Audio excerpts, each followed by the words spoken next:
Hi guys, this is Tyrone from FX Evolution.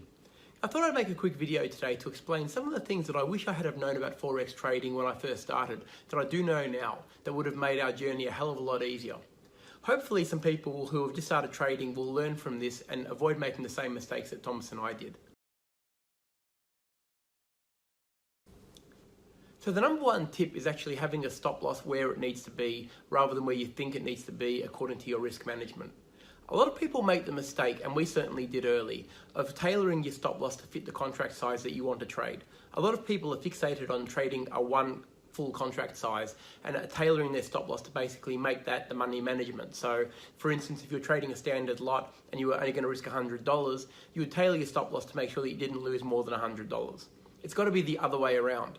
Firstly, you have to put your stop loss where it needs to be and then tailor the contract size to make sure that you're only risking $100 per trade for the stop loss that you've actually got in place.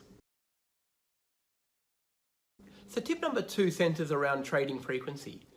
A lot of traders feel that if they spend a lot of time in front of the charts, say a few hours analyzing the markets, they feel they have to place a trade to justify the time that they've spent analyzing it. That couldn't be further from the truth.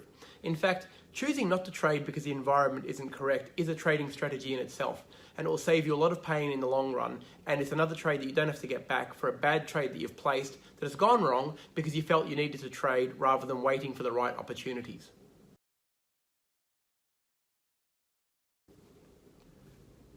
The last thing I'd like to talk about today is multi-time frame analysis. It's really important to check the time frames around the trade that you're looking at to make sure that the bigger time frame is actually in the direction that you want to trade. Say for instance you're looking at a trade on a 4-hour chart and you're thinking you're going to go long on a pattern. Just make sure that you check the daily time frame to make sure that the daily is not in a very heavy downtrend. There's nothing worse than actually looking at the chart after you've placed a trade on a daily and seeing that it is in a very heavy downtrend and you've gone long on the 4-hour.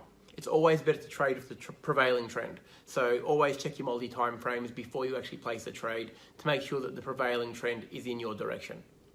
So I hope everybody has found these tips useful, and believe me, they would have saved us a lot of pain had we known them from the start. It took us a little while to work them out, but they've made a big difference to our trading moving forward. So hopefully you can take them on board, and I look forward to seeing you next time.